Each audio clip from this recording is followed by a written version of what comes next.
एलेंग्वेक्विन किंवदंतियों का कहना है कि वेंडिगो कभी आपके और मेरे जैसा आदमी था। लालच और लोलुपता के जहर से वह आदमी धसी आँखों वाला एक पीला घिनौना प्राणी बन गया और मानव मांस के लिए हमेशा भूखा रहने वाला वेंडिगो अपने अगले भोजन की लगातार खोज करता है। हालांकि सच्चाई इससे भी बदतर है। नमस्कार दोस्तों, मैं हूं श्वेत। स्वागत करता हूं आपका कहानियों के इस विशाल समुंदर में। तो दोस्तों, लेकर आ चुका हूं वेंडिगो की एक और बेहतरीन कहानी। तो अपने अपने हेडफोन्स पहनिए, आंखें बंद करिए और चलिए निकल पड़ते हैं इस रोमांचक सफ़र पे। मेरा नाम चार्ल्स कीपर है और मैं विस्कॉसिन में एक स्थानीय अखबार के लिए एक खोजी रिपोर्टर था। अगर यह प्रभावशाली लगता है तो आपके पास मेरे करियर के बारे में पूरी तरह से गलत विचार हैं। ज़्यादातर उन्होंने मुझे अलौकिक घटनाओं और जीवों की जांच के लिए बीच बीच में भेज दिया।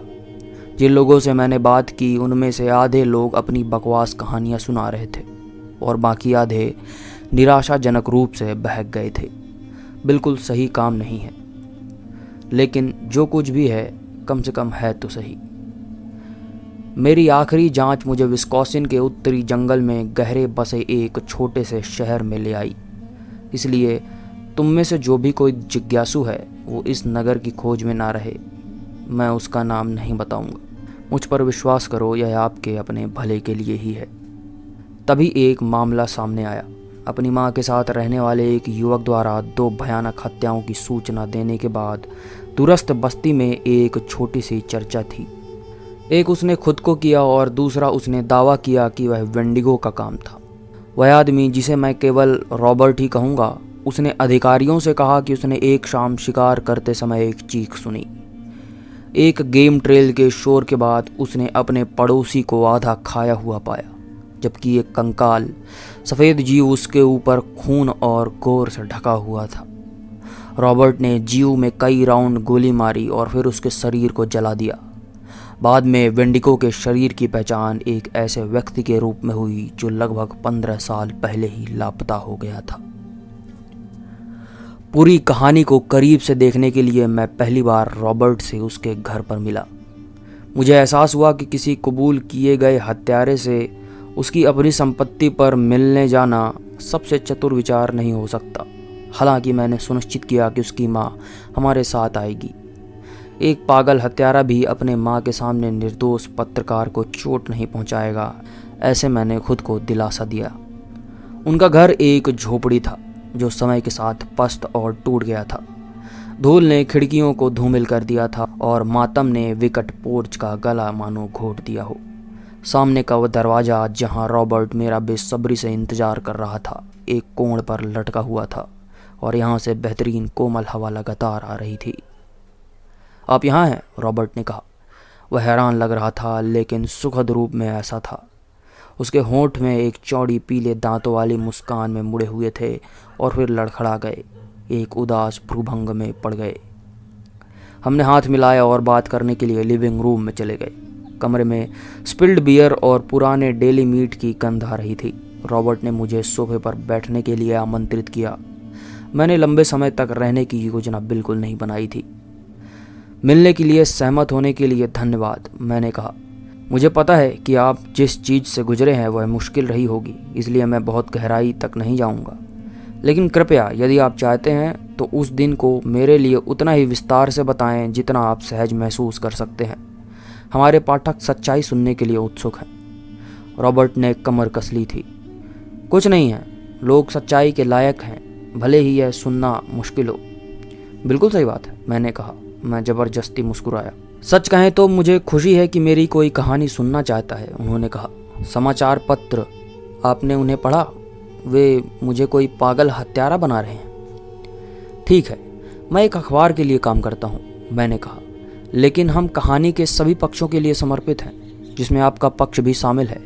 इसलिए जब भी आप तैयार हों आप बता सकते हैं। मैंने एक नोटबुक और पेन निकाला। अपना सिर खुजाते हुए रॉबर्ट ने ऊपर और बगल की तरफ देखा।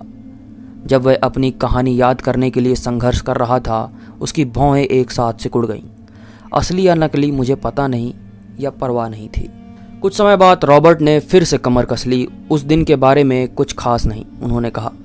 मैं शिकार के लिए निकला था। वहाँ कुछ जंगल के माध्यम से वापस आने के गेम ट्रेल के निशान दिखे थे। बेशक कुछ नहीं मिला और रात जल्द आ गई, इसलिए मैं बस घर जा रहा था।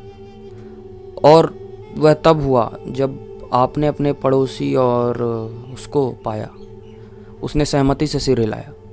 यदि आप इस पर विश्वास कर सकते हैं तो वह महज 3 गज की दूरी पर था। मैं विश्वास नहीं कर सका। पहले तो मैंने कुछ नहीं देखा। जैसा मैंने कहा, रात जल्दी आ गई थी। पूरे आकाश में बादल थे, इसलिए देखने के लिए कुछ चांद या तारा नहीं था। लेकिन मैंने सुना, उसने कुत्ते की हड्डी को कुतरने जैसी कर्कश आवाज़ की। फिर रास्ते में मैं अपनी टॉर्च चमकाता हूँ और मैं इसे देखता हूँ। और केव ज़मीन पर लेटा हुआ था। केव तुम्हारा पड़ोसी है? उसने सहमति से सिर हिलाया। और वह जीव वेंडिगो? उसने सही किया। हाँ, वेंडिगो। यह किस तरह का दिखाई दे रहा था? मैंने पूछ लिया। यह लंबे सफ़ेद अंगों के साथ लंबा था। उसकी त्वचा पतली फैली हुई थी, जैसे कि वह अपनी हड्डियों में फिट ही नहीं होती हो। और उसकी आंखें, वे डूब गई थी। तुम्हें पता है, जैसे बड़े काले गड्ढे जिसमें भूख और नफरत के सिवाय कुछ नहीं है। उसका माथा आपस में चिपका हुआ था और खुला मुंह जिसमें से हर जगह खून बह रहा था। उसकी बाहों पर, उसके चेहरे पर, उसकी छाती। उसने अपना गला साफ किया और अपनी सांसों के नीचे से कुछ बुदबुदाया। मैंने इसे नहीं पकड़ा। मैं अच्छे से सुन नहीं पाया। भगवान उसे आशीर्वाद दे, लेकिन केव सिर्फ टुकड़ों में फाड़ा गया था। और उस जानवर वेंडिगो के दांतों में अभी भी उसके टुकड़े थे। खैर, मुझे मेरा रगेर मिला और मैंने उसमें से 5 शॉट लगाए, बिना किसी हिचकिचाहट के। आप और कीव करीब थे? हाँ, अच्छा लड़का था। हमने कई मौक़ों पर एक साथ शिकार किया। माँ कहती है कि वह शाम को मेरी तलाश में गया था, मुझसे कुछ पूछना चाहता था। अब मैं कभी नहीं जान पाऊंगा क्या? रॉबर्ट ने कहा। उसने दूर कहीं देखा और कुछ नहीं बोला। मुझे आश्चर्य होने लगा था कि उसकी माँ कहाँ थी। अब तक वह प्रकट नहीं हुई थी, और जितनी देर तक सन्नाटा रहा, मुझे उतना ही असहज महसूस हुआ। मैंने थोड़ा खांस कर पूछा, और 5 शॉट? क्या उन्होंने जीव को मार डाला? ऐसा लगा। कुछ भयानक हो गया और ज़मीन पर गिर गया, रॉबर्ट ने कहा। लेकिन मैं कोई चांस नहीं लेता। जैसे ही मैंने इसे देखा, मुझे पता था कि यह क्या था। और मैं किंवदंतियों को जानता हूँ। केवल आग ही एक वेंडिगो को मार सकती है। इसलिए मैं घर वापस भागा। कुछ गैसोलीन लेकर उस कमीने को जला दिया। उसका चेहरा गर्व की मुस्कान से फैल गया। मैंने कहा। पुलिस ने वेंडिगो की पहचान इस प्रकार की है। हाँ, मुझे पता है, रॉबर्ट ने बाधित किया। लेकिन मैं उसे नहीं जानता था। आपको लगता है कि यह आदमी था या कुछ और? मैंने पूछ लिया। रॉबर्ट ने कमर कस ली। हो सकता है। वे कहते हैं वेंडिगो इंसान हुआ करता था। एक छोटी सिकड़ी हुई औरत लिविंग रूम में घुस आई। कोई इंसान नहीं है, उसने कठोर जुझारू स्वर में कहा। माँ, रॉबर्ट ने कहा। मैंने तुमसे पहले कहा था, उसने कहा। वेंडिगो का मतलब सिर्फ बुरी आत्मा है, यह कोई इंसान नहीं है। मैंने आपको रॉबी से पहले ही बताया था। आपको लगता है यह एक आत्मा है? मैंने उनकी माँ से पूछा। हाँ, उसकी माँ ने कहा। आप जानते हैं कि पिछले 50 वर्षों में कितने लोग लापता हुए हैं? 5। हमारे पास इस शहर में केवल 100 लोग ही हैं। उस जंगल में कुछ ठीक नहीं है। यह स्वाभाविक नहीं है। आप मेरी सलाह चाहते हैं, इसके पास मत जाइए। मैंने चुटकी ली। ओह, अच्छा हुआ आपने बता दिया। मैं बस पूछने ही वाला था कि क्या आप मुझे दिखाएंगे कि आपको वेंडिगो कहाँ मिला है। देखिए, मैं आपको दिखा सकता हूँ कि गेम ट्रेल जंगल में कहाँ से शुरू होता है, रॉबर्ट ने कहा। लेकिन मैं भी फिर से उस तरह से नीचे नहीं जाऊँगा। आप इधर उधर देखने के बारे में तो नहीं सोच रहे हैं ना? उसकी आंखें वास्तविक चिंता से चमक उठीं। रॉबर्ट एक कातिल हो सकता है, लेकिन मैं बता सकता था कि वह वास्तव में उस कहानी पर विश्वास करता था जो उसने मुझे बताई थी, और मुझे उस पर दया आ रही थी। आपने पहले ही वेंडिगो को मार डाला। मुझे डरने की क्या ज़रूरत है? मैंने कहा। झुर्रीदार बुढ़िया औरत चिल्लाई। मुसीबत की तलाश में मत जाओ, उसने कहा, क्योंकि आप इसे ढूंढ लेंगे और फिर बाद में आपको ही खेद होगा। एक अच्छा रिपोर्टर पुलिस के साथ कहानी का अनुसरण करेगा। अगर रॉबर्ट की माँ सही है तो शहर से बहुत से लापता व्यक्ति थे जिन्हें समझाया नहीं जा सकता। लेकिन मैं एक अच्छा रिपोर्टर नहीं हूँ। मैं घर जाना चाहता था। इससे कोई फ़र्क नहीं पड़ता कि मैं कहानी की तह तक गया या नहीं। मेरे पाठक अभी भी वैसे ही कचरा खाएंगे, इसलिए मैं और अधिक वेंडिगो की तलाश में जंगल में चला गया। एक रात जंगल में और मैं कहानी को समाप्त कहूँगा। ऐसा नहीं है कि मुझे कुछ मिलने की उम्मीद थी। जंगल जंगल था। एक बार जब आप एक को देख लेते हैं तो आप उन सभी जंगलों को देख चुके होते हैं। मृत भूरी पत्तियाँ पहुँचते पहुँचते फर्श पर ढकी हुई काली शाखाओं ने आकाश को अंधा कर दिया और जंगल से होकर एक घुमावदार गंदगी वाला रास्ता चलता था जहाँ रॉबर्ट शिकार किया करता था। 1 घंटे तक पगडंडी के ऊपर नीचे चलने के बाद एक तारे रहित चांदनी रात ने सब कुछ छाया में डाल दिया था। इसलिए मैंने रात के लिए डेरा बनाया। मैंने एक तंबू लगाया और मुझे गर्म रखने के लिए एक छोटी सी आग जलाई। एक बार जब लपटें लंबी और तेज हो गईं तो मैंने अपनी नोटबुक निकाली। देर शाम को मैंने अजीब आवाज़ें सुनी। मैंने लिखा, सरसराहट के पेड़, दबी हुई बकबक से लूट वाले पेड़ों के बीच एक छाया स्थानांतरित हो गई। यह कोई व्यक्ति या जानवर हो सकता था, लेकिन मेरी गर्दन पर बाल सीधे खड़े हो गए। मैं सुरक्षित महसूस नहीं कर रहा था। खैर, इनमें से कुछ भी सच नहीं था। मैंने जंगल के सामान्य स्थलों और ध्वनियों के बाहर और कुछ भी अनुभव नहीं किया था। मैंने आह भरी। मैं काल्पनिक प्राणियों के बारे में कहानी बनाते हुए जंगल में अकेले रात बिताकर थक गया था। अपना समय बिताने और अपना पैसा बनाने के कई बेहतर तरीके हैं। मैं अब भी जवान था। हो सकता है कि मैं अखबार बदल सकूं और बदलाव के लिए कुछ वास्तविक लिख सकूं। मैंने एक और दरार सुनी, फिर एक और। इस बार वे आग से नहीं निकले थे। मैं अंधेरे जंगल में घुस गया। यह किसी प्रकार का जानवर हो सकता था। रात में सभी प्रकार के निशाचर निकलते हैं, पोसम, रैकून, स्क्वांस और इसी तरह के कई। लेकिन जैसे ही मैंने जंगल में खोज की, मैंने देखा शाखाएं झुकती और टूटती हैं। जानवर बड़ा था, एक कोयोट शायद। यह और क्या हो सकता है? पत्तों में जंग लग गया। आवाज़ करीब थी। जो कुछ भी था वह आग के करीब पहुंच रहा था। मैं उस शोर के स्रोत की तरफ ध्यान लगाने की सोच रहा था और जल्द ही मैंने पेड़ से पेड़ तक एक स्याही वाली छाया देखी। रॉबर्ट, मैंने डार्क फिगर से पूछा। तो आप हैं? कोई जवाब नहीं था। रॉबर्ट? अब मुझे डर लगने लगा था। सभी तर्कों के विपरीत मैंने इस संभावना का मनोरंजन किया कि शायद रॉबर्ट और उसकी माँ सही थे। हो सकता है कि वेंडिगोज और बुरी आत्माएं जैसी चीज़ें थीं। भगवान, मुझे उम्मीद नहीं थी। बस के मामले में मैंने एक लठ पकड़ा और एक छोर को आग में जला दिया। रॉबर्ट ने कहा था कि केवल आग ही एक वेंडिगो को मार सकती है। यह शायद बकवास था। खैर, सॉरी से बेहतर है सुरक्षित रहना। शोर बंद हो चुका था। मैंने प्रतीक्षा की और हाथ में जलती हुई लट्ठे के साथ दुबका रहा। एक के बाद एक मिनट बीत गए, लेकिन जंगल खामोश था। कई सांसों के रुकने के बाद मैंने आराम किया। कैंप फायर, जिसके बारे में मैं सब भूल चुका था, अपने अंतिम अंगारे तक जल गया था। अंधेरे कोयले फीके सुलग रहे थे, इसलिए मैंने अपने अस्थायी हथियार को ऊपर रखा और आग को वापस जीवन में लाने की कोशिश की। तभी मैंने अपने पीछे पत्तों के टूटने की आवाज़ सुनी। मैं घूमता रहा, लेकिन कुछ भी नहीं था। केवल मेरा तंबू ठंडी हवा से थोड़ा कांप रहा था। मैंने आग को एक बड़ी ज्वाला के रूप में बनाया, जिसकी गर्मी और रोशनी ने मुझे ताकत दी। घंटों तक मैंने आग की लपटों को नाचते देखा और किसी भी बड़े या छोटे शोर को सुना। शुक्र है मैंने कुछ नहीं सुना।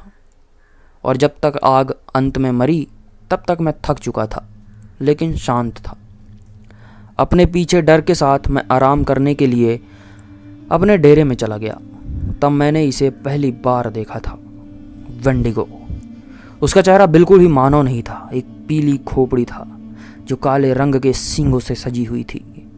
तंबू के अंदर फिट होने के लिए विशाल प्राणी अपने अंगों पर झुक गया, लेकिन उसका शरीर पीला या क्षीण नहीं था जैसा कि रॉबर्ट ने वर्णन किया था। एक नज़र में यह ठोस काला मांस था, जिसकी मांसपेशियां चौड़ी और उभरी हुई थी, और अगले ही समय यह एक घिनौना कोहरा था।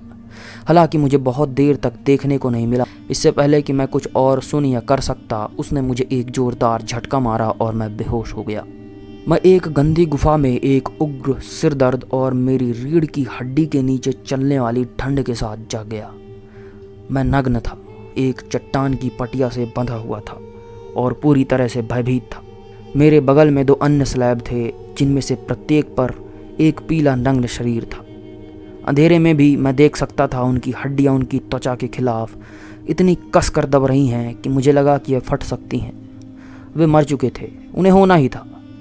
फिर भी जब मैंने मदद के लिए पुकारा तो दोनों के शरीर अचानक ऐसे हिल गए हैं जैसे नींद से जाग रहे हों। तुम हो, तुम जिंदा हो? ओ भगवान का शुक्र है, मैंने कहा। हम कहाँ हैं? आप यहाँ पर कितने समय से हैं और यह क्या हो रहा है? मेरे सभी सवालों के जवाब में मुझे केवल चिंतित घुरघुराना और कराहना सुनाई पड़ा। दो लोगों ने मुझे देखने के लिए अपनी गर्दनें झुका ली। जब मैंने उनके चेहरे देखे तो डर से कांप उठा। वे लोग नहीं थे, अब और नहीं। उनकी आंखें उनकी खोपड़ी में घुस चुकी थीं और उनके दांत जानवरों के निशान तक संकुचित हो चुके थे। खूनी घावों ने उनके बाल रहित खोपड़ी को देखा और निशान ने उनके गालों को चिन्हित किया। जब उन्होंने मेरी ओर देखा तो उन्होंने अपने दांत पीस लिए और अपने फटे होंठों को चाट लिया। मुझे इसमें कोई संदेह नहीं था कि रॉबर्ट इनमें से एक जीव को देखा था, लेकिन उन्हें क्यों बांधा गया था? और वह जो प्राणी जिसे मैंने अपने टेंट में देखा था वह क्या था? मुझे नहीं पता था। सभी 3 पत्थर के स्लैब का सामना एक लंबी दूरी वाली सुरंग से हुआ जो प्रकाश के स्पर्श से दूर पहाड़ी की गहराई में छुपा था। मैं इस गुफा का अंत देखने के लिए तड़प उठा, फिर भी मुझे कुछ दिखाई नहीं दे रहा था।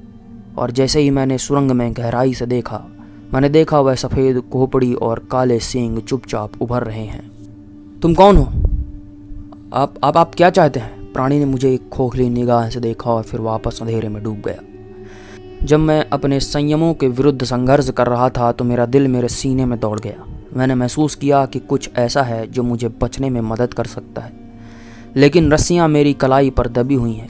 मैं केवल अपनी उंगलियों की युक्ति से ही निष्फल पहुंच सका। नहीं नहीं नहीं, मैं एक तीखी उन्मत्त आवाज़ में बुदबुदाया। नहीं, कृपया मेरी सहायता करो, मदद करो। मेरी सांसें छोटी और उथली हो गईं जब तक कि मेरे फेफड़े कांपने लगे। मैं कितनी भी जोर से हाँफ लूँ, मुझे पर्याप्त हवा नहीं मिल रही थी। जल्द ही मेरी दृष्टि घूम गई और काली हो गई। अगली बार जब मैं उठा तो मैंने पाया मेरा कैदी एक चट्टान पर बंधा है। हालांकि उसकी पलकें झपकने के लिए कोई आंखें ही नहीं थी, फिर भी वह प्राणी मुझे घूर रहा था। आप क्या चाहते हैं? मैंने पूछ लिया। उसने अपना सिर एक तरफ लिया लेकिन कुछ नहीं कहा। तुम इंसान नहीं हो क्या? तुम क्या हो? एक भूत, एक भावना? वह प्राणी जरा बुदबुदाया। एक भावना? क्या यही है? प्राणी गहरी सुरीली आवाज में बुदबुदाया। उसने जो भी शब्द बोले वह कोई भाषा नहीं थी जिसे मैंने सुना था। एक दानव, एक वेंडिगो या कुछ और? वेंडिगो, उसने एक खतरनाक स्वर में कहा। वेंडिगो खड़ा हुआ और मेरे पास पहुंचा। उसने अपना हाथ मेरी नंगी छाती की ओर नीचे किया और फिर गुर्राया। फिर अपना हाथ पीछे खींचते हुए वेंडिगो मुड़ा और अपने बंदी की ओर चल दिया। मेज पर पड़ा वह पीला जानवर पहले से ही नाउम्मीदी से कांप रहा था। आप क्या चाहते हैं? मैंने फिर पूछ लिया। प्राणी ने अपनी विदेशी भाषा में कई शब्द बोले। मैं नहीं समझा। भोजन, अवश्य भूखा रहना चाहिए, उसने कहा, क्योंकि उसने बंदी के विलो शरीर को स्कैन किया था। मुझे नहीं पता था कि इसका क्या मतलब है, लेकिन मुझे इसकी आवाज़ पसंद नहीं आई। मैंने वेंडिगो पर सवालों की एक और बौछार की, लेकिन इस बार इसने मुझे नज़रअंदाज किया। पतली हवा से वेंडिगो ने एक छोटा स्टील चाकू बनाया। बिना किसी हिचकिचाहट के उसने बंदी की बीमार गोरी त्वचा के खिलाफ गहरी ब्लेड दबाया। वह जानवर दर्द से करा रहा था क्योंकि वेंडिगो ने त्वचा का एक टुकड़ा काट दिया था। लेकिन जब वह कर्म किया गया था तो हड्डी वाले प्राणी ने अपना सिर उठाया। यह एक फूल की तरह मांस के टुकड़े को सूरज की ओर किया। फिर नाम जाप करते हुए वेंडिगो ने अपने कैदी को खाना खिलाया।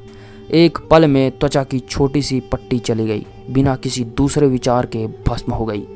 लेकिन मंत्रोच्चारण कुछ और क्षणों तक चलता रहा और जब वे अंत में समाप्त हुए तो पीला जानवर फुसफुसाने लगा। यह अपने आप सिकुड़ गया और स्पष्ट रूप से कांपने लगा। अपने डर से प्रसन्न होकर वेंडिगो ने चुटकी ली। फिर एक लंबे परेशान करने वाले मौन क्षण के बाद वेंडिगो ने अपना हाथ जानवर के पेट में डाल दिया। जल्दी गुफा पीड़ित की डरावनी और दर्द की चीखों से भर गई और वेंडिगो के आनंद के विलाप से भी। मैंने अपनी आंखें बंद कर ली। देखने से भी मैं उस चीज़ को डरता था। चीखों के अंत में मरने से पहले कई मिनट बीत गए। मैंने अपनी आंखें खोल दी। किसी तरह पीले जीव का पेट अछूता रहा, फिर भी यह स्लैब पर तड़पता रहा। वेंडिगो अगले शिकार की तरफ बढ़ा। क्रूर हंसी, गुफा में कम गड़गड़ाहट, कैदी की तीखी फुसफुसाहट द्वारा उच्चारण और अनुष्ठान फिर से शुरू होने वाला था। मैंने दर्द की और खुशी की एक पुकार सुनी। अंग सिकुड़ गए और कराह उठे, खून बह गया। हर समय मुझे आश्चर्य होता था कि वेंडिगो के स्पर्श के तहत पीड़ित होने की मेरी बारी कब आएगी। हालांकि जब वेंडिगो ने अपना काम समाप्त किया तो यह दूसरी ओर मुड़ गया और सुरंग के नीचे गायब हो गया। अभी मेरा समय नहीं आया था। समय, वे कहते हैं, सापेक्ष है। और उस गुफा में जहाँ दिन का संकेत देने के लिए कोई रोशनी नहीं थी, दिन सप्ताह या महीने भी हो सकते थे कि मैं उस पत्थर से बंधा रहा। भूख ने मेरे पेट को कुतर दिए थे। इससे भी बदतर दर्द जो मैंने पहले कभी महसूस नहीं किया था। कभी कभी मैंने परछाई को देखते हुए वेंडिगो को पकड़ लिया, जैसे कि किसी चीज़ का इंतज़ार कर रहा हो, लेकिन उसने कुछ नहीं कहा या कुछ नहीं किया। वह दूसरे कैदियों को प्रताड़ित करता रहा, लेकिन मुझे नहीं। उसके बाद वह सुरंग लौट आया और अंत में घंटों तक गायब रहा। वेंडिगो के चले जाने के साथ मैंने खुद को मुक्त करने के लिए कोई रास्ता खोजा, लेकिन मैं कुछ नहीं सोच सकता था। एक दिन मैंने अपनी पीछे कहीं से हवा के झोंके को सुना। एक और दिन मैंने पत्थर के खिलाफ धीरे से बारिश की गड़गड़ाहट सुनी। निकास बहुत दूर नहीं हो सकता था, लेकिन फिर भी पहुंच से तो बहुत दूर था। समय के साथ भूखमरी का दर्द इतना असहनीय हो चुका था कि मैं केवल भोजन के बारे में ही सोच सकता था। मैंने अपना पेट भरने की बेताब कोशिश में अपने होठों के सूखे गुच्छे को भी चबा लिया, लेकिन इसने मेरी भूख को भी नहीं छुआ। भगवान, अगर आप मेरे सामने रख देते तो मैं कुछ भी खा लेता। बेशक यह वही था जिसका वेंडिगो इंतजार कर रहा था। भोजन भूखा होना चाहिए, इसने यही कहा था। इसका मतलब समझने में देर नहीं लगी। मैंने वेंडिगो को यह जानने के लिए पर्याप्त देखा था कि यह अन्य कैदियों को प्रताड़ित नहीं कर रहा है। यह उनके दर्द, उनकी भूख को खिला रहा है। जब एक दिन वेंडिगो मेरे सामने खड़ा हुआ तो मुझे पता था कि यह समय था, क्योंकि मैं काफ़ी भूखा था। जब मैंने वेंडिगो के छोटे स्टील की ब्लेड को महसूस किया तो मेरा दिल कांप गया, लेकिन मैंने गर्व के साथ दर्द था। मैं चिल्लाया नहीं, मैं रोया नहीं। वेंडिगो ने मुझे अभी तक तोड़ा नहीं था, और जब मेरा मांस मेरे मुंह में डाला गया तो मैं उसे क्रूर आत्मा पर थूक दिया। हालांकि वेंडिगो ने परवाह नहीं की। इसने मांस का एक और टुकड़ा काट दिया, मेरे जबड़े को मजबूती से पकड़ लिया और मांस को मेरे गले के नीचे उतार दिया। जैसे ही मैंने अपना अभिमान और मांस दोनों निगल लिया, वेंडिगो ने अपनी राक्षसी जीभ में बड़बड़ाने लगा। मेरे लिए उन शब्दों का कोई मतलब नहीं था, फिर भी मैंने महसूस किया कि मेरी नसों में से एक अजीब सी सनसनी रिस रही है, जैसे कि मेरी दर्द भरी असहनीय भूख मेरे पेट से और मेरे शरीर के बाकी हिस्सों में फैल गई हो। जब मैंने सोचा कि मेरे साथ क्या हो रहा है, तो वेंडिगो ने अपने हाथों को मेरे पेट में दबा दिया। मेरे पेट के चारों ओर लिपटी हुई उसकी उंगलियां थरथरा उठी और मेरे पेट को फाड़ दिया। मेरी अतड़ियों ने उसकी मजबूत पकड़ के नीचे फटकते हुए वेंडिगो के सामने आत्मसमर्पण कर दिया। दर्द बेहद अकल्पनीय था। मैं तड़प तड़प कर गर्जना कर रहा था, जबकि वेंडिगो खुशी से करा रहा था। मैंने जो किया वह किसी पुरुष या महिला को नहीं सहना चाहिए। दर्द और वेंडिगो की खुशी से भी बदतर यह ज्ञान था कि मैं इसे रोकने के लिए कुछ नहीं कर सकता था। मैं असहाय था, तभी नहीं बल्कि सालों से। मैंने सोचा था कि मैं यातना का आदी हो जाऊंगा, इसके लिए खुद को इस्तीफा दे दूंगा, लेकिन दर्द एक अजीब चीज़ है। जब आप इसे काफ़ी तीव्र और अक्सर पर्याप्त महसूस करते हैं तो आप इसके प्रति स्तब्ध नहीं होते, आप अधिक संवेदनशील हो जाते हैं। यह आपको आघात पहुंचाता है। हर दिन का हर पल आप इससे डरते हैं। डरा हुआ और असहाय इतने सालों से मैं यहीं था। आपको आश्चर्य हो सकता है मैं अपने शरीर के उकेरे हुए थोड़े से स्क्रैप के इतने लंबे समय तक कैसे जीवित रहा। वेंडिगो ने मेरे और दूसरों के लिए कुछ किया, इसे मंत्र कहें या अभिशाप या जो चाहे, लेकिन मैं बच गया और मैं भूखा रह गया ताकि वेंडिगो आने वाले वर्षों तक भोजन ना कर सके। उस प्राणी ने जो किया उसने मुझे बदल दिया था। धीरे धीरे, लगभग बिना किसी सूचना के, मैं अन्य कैदियों की तरह हो गया। मेरे बाल झड़ गए, मेरी आंख मेरी खोपड़ी में धंस गई और मेरी त्वचा का सारा रंग उड़ गया।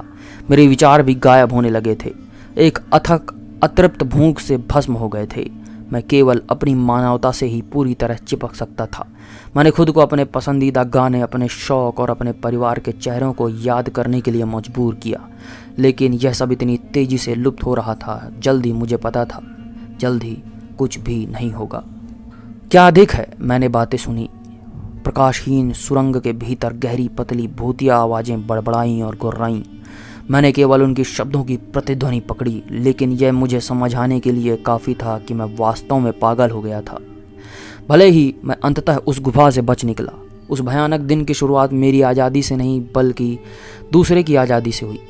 भोजन करने के कुछ समय बाद जब वेंडिगो अपनी सुरंग में लौट आया था तो कैदियों में से एक उसकी पटिया से उठा। हाथ में एक दांतदार चट्टान के साथ वह गुफा में केंद्र में चला गया और पीछे से रास्ते को देखा जहां एक नरम हवा बड़बड़ा रही थी। मैं मुश्किल से इस बार विश्वास कर सका। बेशक यह संभव था, आखिर रॉबर्ट इनमें से एक जीव को देखा और मार डाला था।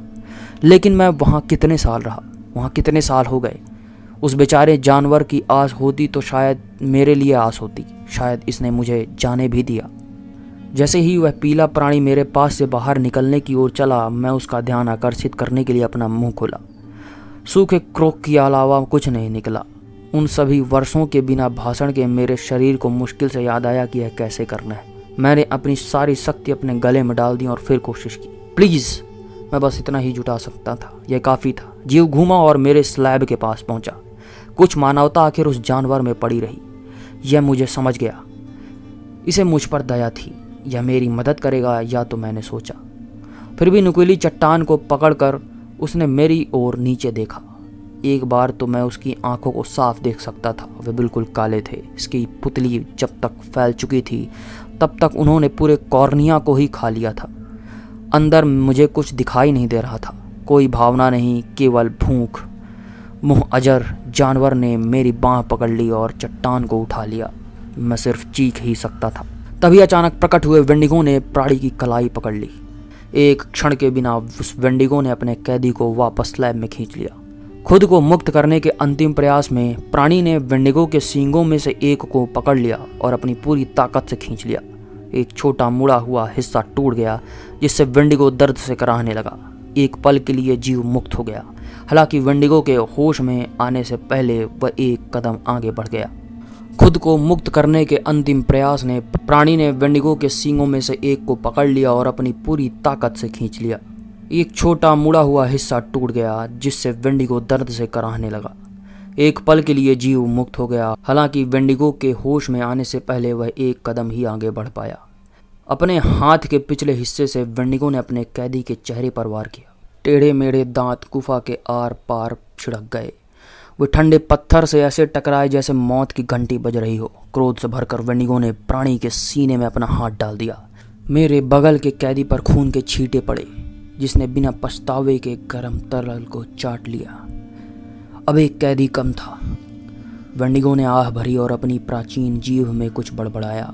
फिर उसने खूनी लाश को पकड़ लिया और उसे सुरंग में खींच लिया।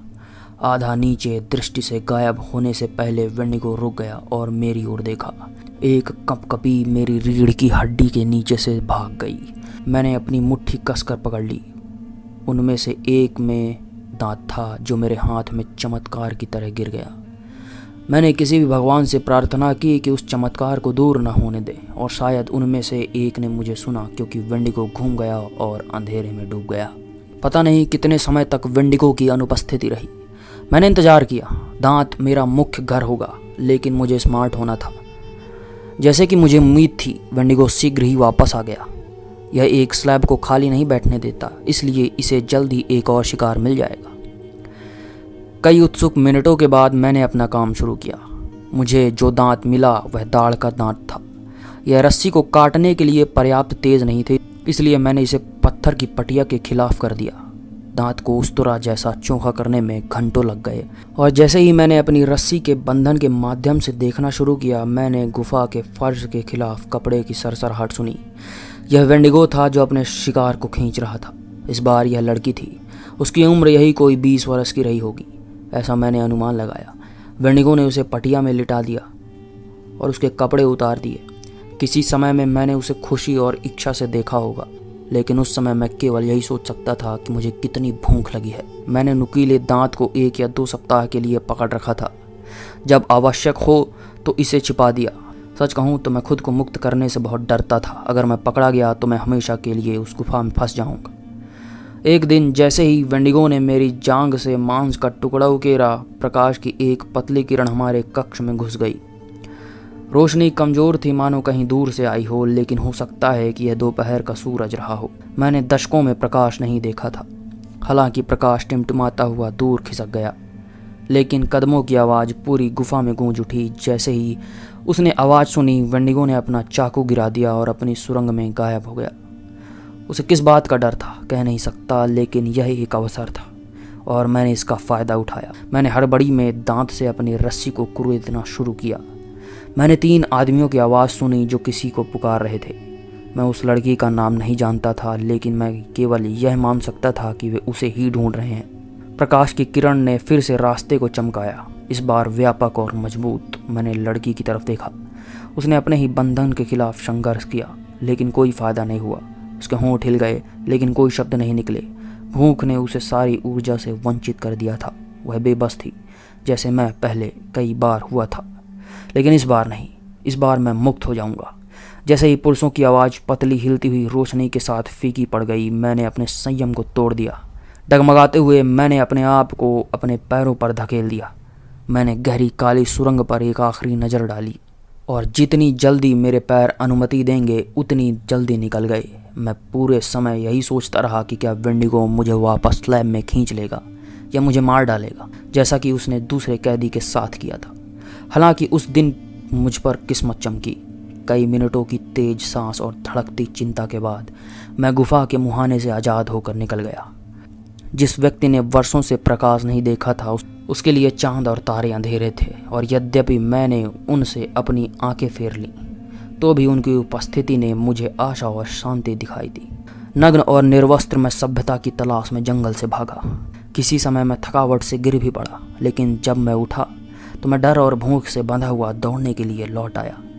दोपहर का समय था जब मुझे पेड़ों के बीच एक गंदगी वाला रास्ता दिखाई दिया। मैंने इसका पीछा तब तक किया जब तक कि मैं एक हाइक पर एक युवक के संपर्क में नहीं आया।